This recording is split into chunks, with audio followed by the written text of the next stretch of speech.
సాధారణ ఎన్నికలకు పార్టీ క్యాడర్ను సమాయత్తం చేసేందుకు వైఎస్ఆర్ కాంగ్రెస్ పార్టీ సమర శంఖారావం సభలు నిర్వహిస్తోంది.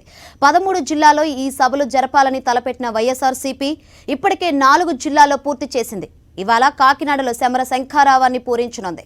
ఈ సభ ద్వారా పార్టీ శ్రేణులకు అధినేత వైఎస్ జగన్మోహన్ రెడ్డి దిశానిర్దేశం చేయనున్నారు.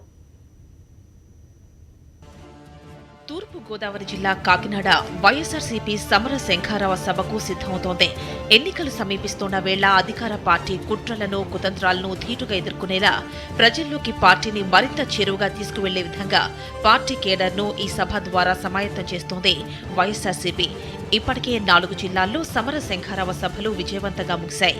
తొలి సభను తిరుపతిలో నిర్వహించిన వైఎస్ఆర్సీపీ ఆ తర్వాత కడప, అనంతపురం, నెల్లూరు జిల్లాల్లోనూ విజయవంతంగా పూర్తి చేసింది.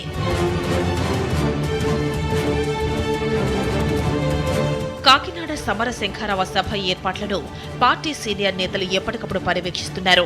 సభాస్థలి, నియోజకవర్గాల వారీగా బూత్ కమిటీల ప్రతినిధులు ఆసీనులయ్యేందుకు ప్రత్యేక బ్యారికేడ్లను ఏర్పాటు చేస్తున్నారు.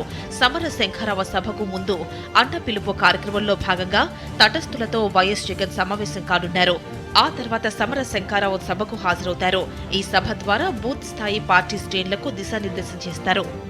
మా వైఎస్ఆర్ పార్టీ అధ్యక్షులు ప్రీతమ నాయకులు జగన్మోహన్ రెడ్డి గారు కాకినాడ వస్తూ ఉన్నారు. సమర శంఖారావాన్ని ఇక్కడ పూరించడానికి, ఎన్నికల సమరాంగణానికి పార్టీ శ్రేణుల్ని సిద్ధం చేయడానికి ఆయన రేపు సమర శంఖారావం సభ నుంచి ప్రసంగిస్తారు. చంద్రబాబు నాయుడు యొక్క హామీలు కానీ, చంద్రబాబు నాయుడు యొక్క పరిపాలన కానీ ఈ రోజుతో అంతమైపోయినట్టు మేము భావిస్తున్నాం. రేపు నుంచి ఎన్నికల షెడ్యూల్ రావటం, ఎలక్షన్లు రావటం, జగన్ గారిని దేవుడు ప్రజలు దీవించి ముఖ్యమంత్రిని చేస్తే తప్పకుండా మంచి పరిపాలన, మంచి రోజులు వస్తాయని అందరూ భావిస్తున్నాం.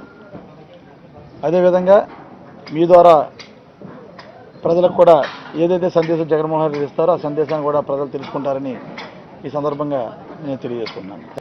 వేయించడానికి ప్రయత్నాలు చేయడానికి ఎప్పటి నుంచే మరి ట్రైనింగ్ ఇచ్చే కార్యక్రమాలు చేయటం, ఇవన్నిటిని ఏ విధంగా మనం అడ్డుకోవాలి, అర్హులైన ఓటర్లను జాయిన్ చేయడానికి మా కార్యకర్తలకి ఇంపార్టెంట్ ఆస్పెక్ట్గా వారందరికీ చెప్పాలని, అనర్హులను తొలగించడానికి కూడా దీంట్లో ఏం భయపడాల్సిన అవసరం లేదు. మాకు అనర్హులు ఎవరైనా ఉన్నట్టయితే వారిని ఖచ్చితంగా తొలగించడానికి మా ప్రయత్నాలు మేము చేస్తాం. ఇవన్నీ ఒకసారి వాళ్ళందరికీ కూడా ఒక ట్రైనింగ్, వాళ్ళందరికీ కూడా ఒక దిశానిర్దేశం చేస్తూ చేయవలసిన కార్యక్రమాలు చెప్పాలనేది మా ప్రధానమైనటువంటి ఎజెండా. తూర్పు గోదావరి జిల్లాలోని 19 నియోజకవర్గాల నుంచి బూత్ కమిటీ సభ్యులు పెద్ద ఎత్తున ఈ సభకు తరలి రానున్నారు. వీరందరికీ తగిన ఏర్పాట్లు చేశారు. సభకు హాజరయ్యే బూత్ కమిటీ కన్వీనర్లు, కమిటీ సభ్యుల రిజిస్ట్రేషన్ కార్యక్రమం కూడా ఉంటుంది. మొత్తంగా ఎలక్షన్ రేసులో ముందుండేందుకు వైఎస్ఆర్ కాంగ్రెస్ పార్టీ తగిన కార్యాచరణతో దూసుకుపోతోంది. సాక్షి న్యూస్, తూర్పు గోదావరి జిల్లా.